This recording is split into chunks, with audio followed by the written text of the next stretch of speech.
welcome to my blog.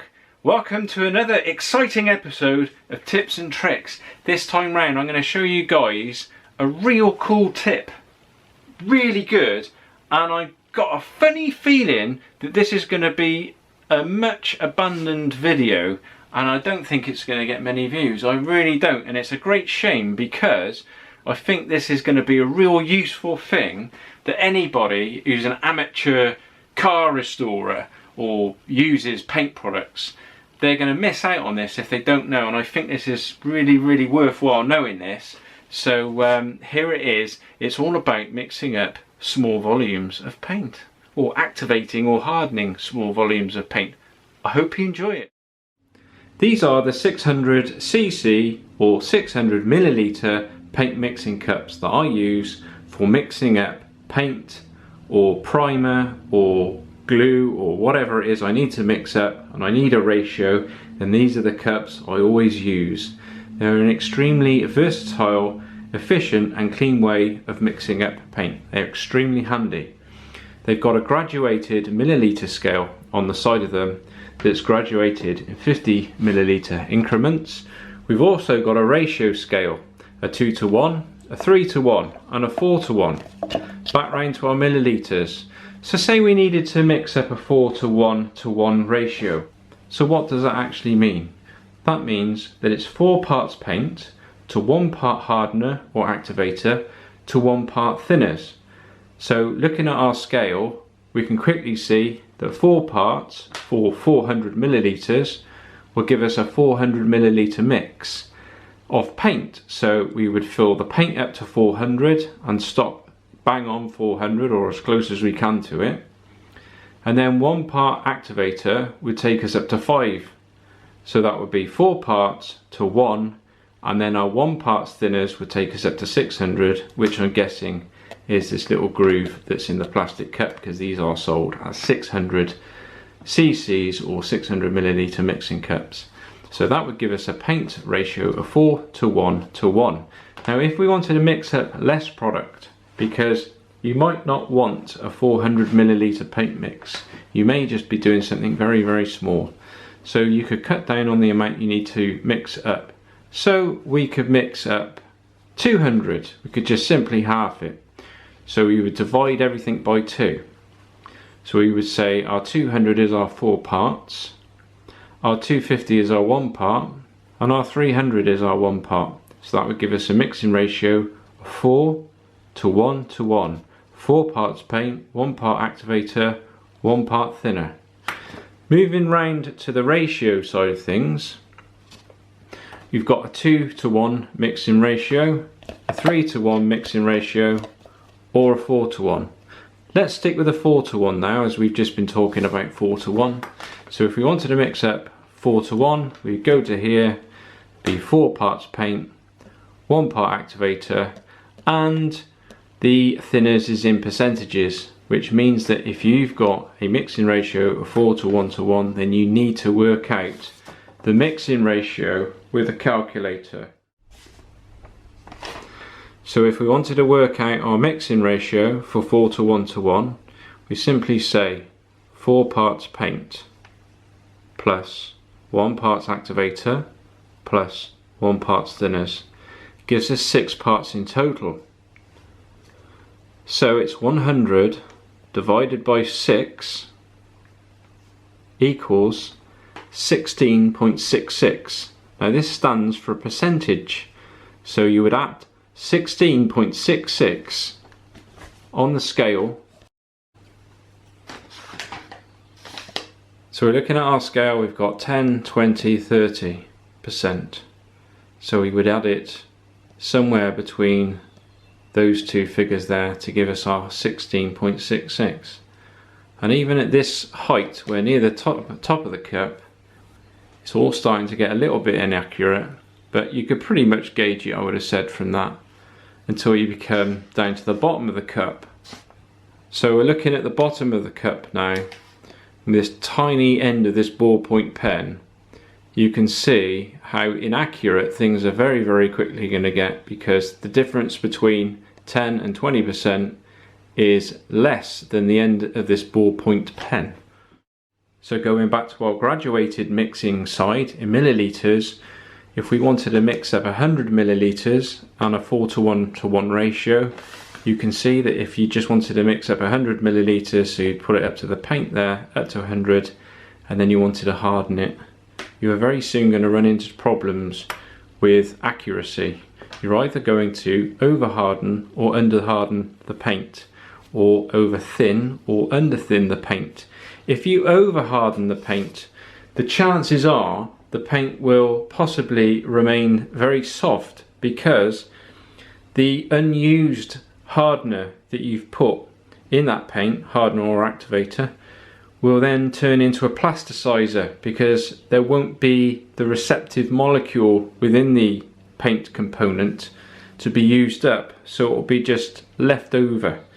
This is specifically true when we're talking about epoxy products, and over hardening epoxy products can result in soft paint. Under thinning can result in a very orange peely finish, and over thinning of course will result in runs everywhere. So none of these really are desirable and to be avoided at all costs. So I had a good think about this one day, as I'm constantly having to mix up very small amounts of paint. And they weigh paint at work. When they mix up the paint, they actually weigh it out. They do not use the graduated mixing pots for mixing up paint. They weigh it on the scales, which means that we can capitalise and utilise this technology. So I bought myself a set of dinky kitchen scales, just about the right size to put the 600 milliliter pot on. And these mixing scales go all the way down to 0.1 of a gram, and this is the kind of thing you need to buy really. You want to avoid the ones that just go to the nearest gram. You want it to go right down to 0.1 of a gram, because that means that the accuracy is going to be far greater. So I'll talk you through how best to use the scales to work out your mixing ratios accurately. Please pay attention to all parts of this video, because if you neglect to do that, then you'll make a huge mistake and you'll end up in a situation where you've mixed your paint up wrong. It is very easy to just assume that you could meter out, say, 40 grams of paint to 10 grams of activator to 10 grams of thinner, mistakenly thinking it would give you a 4:1 mixing ratio, and this would be completely inaccurate. So what we need to do is measure out and weigh each part of our paint component so that we can formulate an accurate reference that we can chart out and use at a future date so that we can mix up paint accurately. So you're going to need these items to work out your paint mixing reference. You're going to need your digital kitchen scales that go down to 0.1 of a gram. You're going to need 3 paint mixing cups. You're going to need at least half a litre of thinners, half a litre of paint, half a litre of hardener. You're going to need at least that amount. Don't pay any attention to what is in these containers, because this could be glue, it could be primer, it could be paint. It really doesn't matter what it is. This is just an epoxy primer that I use. So first things first, we can discount all the things in this. The first thing we need to do is thoroughly mix our paint product. So we need to put everything else to one side and just get this tin of paint opened up and mixed up thoroughly. This is an extremely important part of the process, because these paint products contain a lot of high solids which are heavier than the resins that they sit in, and unless the paint product is stirred consistently, you'll end up with an inaccurate paint mix. So first things first, pair of nitrile gloves. Get the lid of this tin of paint open. You can see the top is like thinners. Very, very watery, and as I dig down into it, the bottom is solid.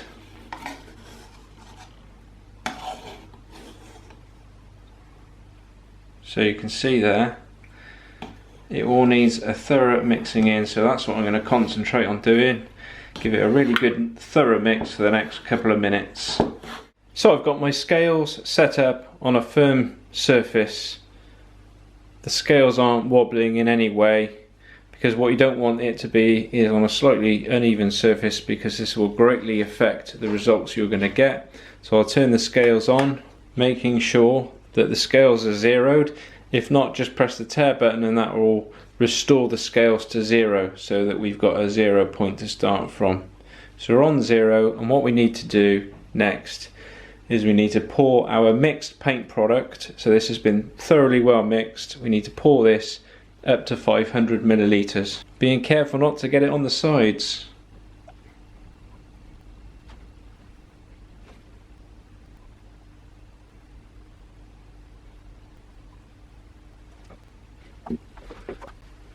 Okay, so we're up to bang on 500 milliliters, and the scales read 796.8 grams.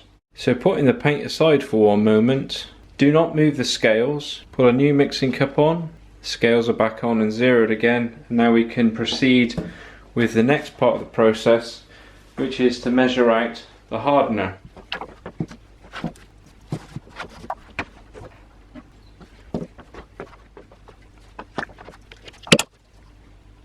So that's bang on the 500 ml with a hardener, and we're 460.6 grams.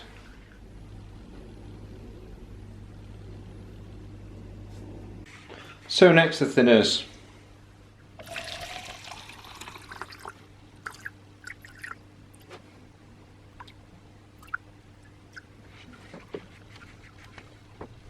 The thinners comes in at 416.9 grams.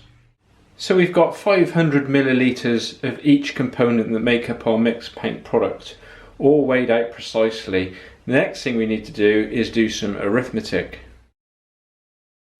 I can appreciate this is going to look like a bewildering amount of numbers, but I can assure you this is just basic arithmetic. So we've got our 100 ml samples of paint hardener and thinner.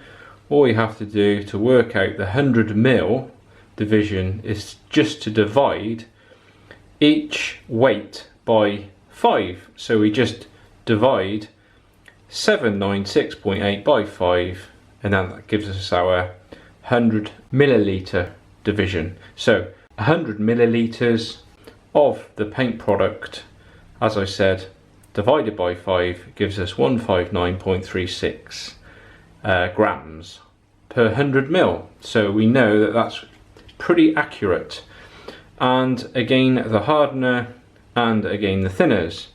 And what can get a little bit confusing is, of course, it's a mixing ratio. We're looking at 4 to 1 to 1.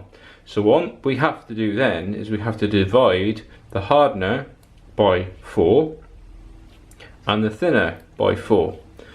So we divide them by 4, and that gives us our requisite amount here. So then this is the 100 ml chart, so I've made out our reference chart. So that's 100 ml, so that 15936 is there, 15936, which is our 500 ml number divided by 5 gives us 15936. So if we wanted to mix up 100 ml of the primer or the paint product, then we would dispense 15936 grams into an empty paint cup. We would then press tare, then we would then put 23.03 of hardener, and then we would add the thinners again after pressing tare to zero it. I'll show you all this in a minute, don't worry, but I just think you need to be talked through this because this could look a little bit confusing. I appreciate that. And then that would give us our 100 ml.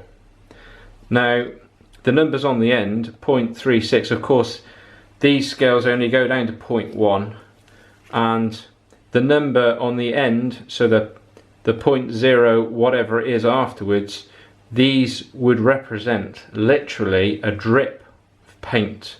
So we're still extremely accurate if we dispense with the number on the back. So what I would say is, if the number is over 5, I would round it up 1. So 159.36, I would say 1.159.4. Okay, if that was 34, I would just say 23.03. Well, that 03, that 3 there would probably represent, like I say, a droplet of paint product, so you can just dispense with that. You would just call that 23.0. I would say 159.4, and that 20.84 I would just put 20.8, and that's pretty near enough. Even if you went over slightly, even if you put 20.9, this would still be massively more accurate than if you were trying to dispense it out on the milliliter chart on the side of the paint mixing cup. I can assure you of that. Of course, what I've done here is I've just doubled up these numbers, so times by 2 to give us 200 mils, and divided by 2 to give us 50 mils. So that is of course half of this. So our initial formula has worked out our reference chart for 100 milliliters. We've literally just halved it, or divided by 2, to give us a 50 milliliter. So if you just wanted to mix up a tiny little spot of paint, 50 ml of paint, you could do that quite accurately. As I said, if I was mixing that up now, I would put 79.7 of paint product, 11.5 of hardener, thinners 10.4. Ever so straightforward, and that would give you a reasonably accurate mix if you just wanted a small amount of paint mixing up. Okay, so we mix up 100 milliliters of paint product.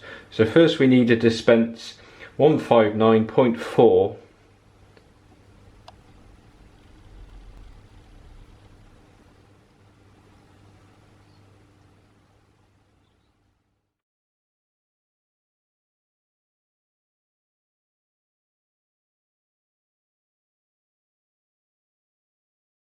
a speck of paint.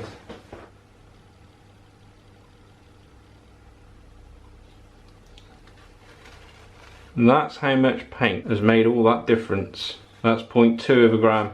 So as you can imagine, if we had another division off the back of this, so if it was 0.01, or that's what the scales went down to, the 01 would like literally be a speck of paint. So 0 the scales, and now we can add the hardener. So we need 23 grams of hardener. So hopefully you can see on your computer screen that you can see that as a hardener is being placed upon the top of the paint, you can see that the hardener is kind of unlevel, and this is because of its thick viscosity. And you've got to appreciate that the paint's all got to level out if you were using the scale on the side, and this is why I believe this to be far more accurate, because you're actually weighing the paint product out rather than relying upon the graduated milliliter scale on the side of the mixing cup, with the issue of the viscosity of the paint causing the paint to sit unevenly on top of each other. So the hardener is sitting on top of the paint's already not laying dead level because of its viscosity, and then you're pouring thick hardener on the top of that, and the two products they're not lying dead level to show you a good indication as to exactly how much of the paint product you've put in that mixing cup. 23 grams.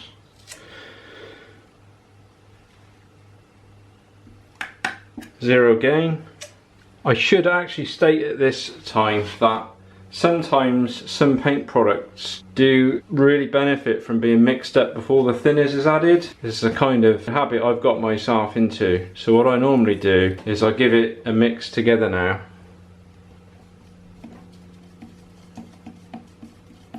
So you can leave the scales in situ, don't worry about moving those, and give the two components a real good mix.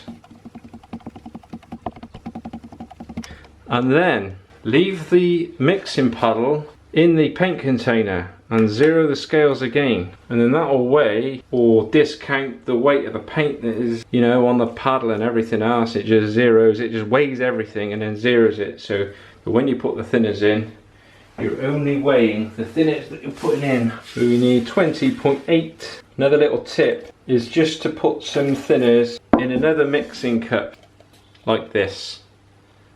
If you've got a big tin of thinners and you're trying to pour it up, extremely easy to just overshoot and pour in twice as much thinners as you're ever going to need in there. So we need 20.8.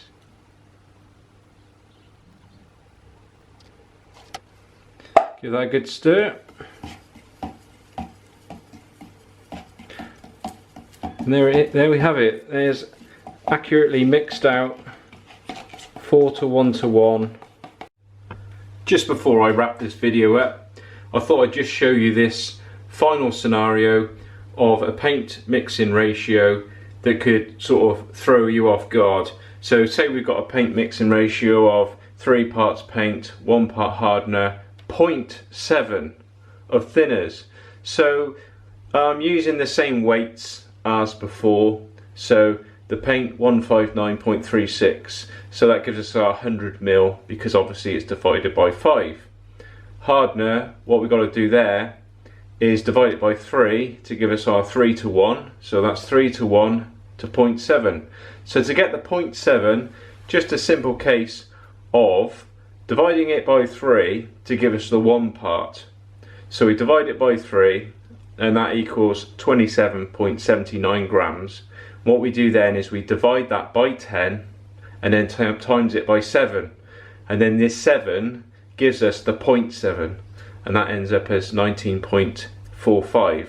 So our final mixing ratios for a 100 milliliter mix based upon these weights at a 3:1 to 0.7 mixing ratio would give us 159.4, 30.7, 19.4, obviously discounting the numbers off the end. One last thing very quickly, please mix up 25, 50 or 100 mils, a very small quantity of paint, and do yourself a spray out card. Do your spray out card long before you're actually going to paint your vehicle. That way you will know that your formulation is correct, and you will be confident in knowing that when you mix up a big batch of paint, then it's all going to go off and it's going to be correct. Because the last thing you want to do is leave it to chance, then paint your car only to find that you've got something wrong. So if you do the spray out card first, everything's going to be hunky-dory. Well, thanks very much for watching that. Hope you weren't too bamboozled by all the arithmetic. All I would just like to add to this video is just please use a big dollop of common sense. Please do a dry run first and make sure that the paint that you want to harden does in fact go off properly, and that you've got your sums right and that you fully understood the processes, because I would hate to give you a piece of information and then you go off and launch into spraying something and then the paint doesn't go off because you haven't put enough hardener in, or you put too much in, or something like that. I think you get what I'm saying. So just, you know, like I say, just give it a dry run. You know, if you buy a batch of paint and you've weighed it all out and then you buy another batch, maybe it'd just be worth double checking the weight of that paint, because you never know, they may have reformulated it slightly, put a few less solids in the paint product, so it might weigh a little less or a little more than it did the last time round you bought it. It's just all common sense, guys. Just think about what you're doing, and then please utilise what you've learned, and you're going to save yourself a fortune, aren't you? I mean, how many times have you painted something and you've got about that much paint in a gun left over and you have to tip it away? You've mixed that up because you know that on your paint mixing cup, you know that that's going to be bang on in the right place, and you know it's going to be an accurate mix. And this way round you can mix up half as much. If you'd like to help support the channel, there's a link in the video description, but only if you want to, and any donations will be gratefully received and will go towards tools and equipment and will help support the channel and make new videos for the future. So thanks very much again. I'm off. Don't know what I'm going to be doing the next time round, but I'm sure it's going to be incredibly interesting. So I'll see you next time. Bye for now. it.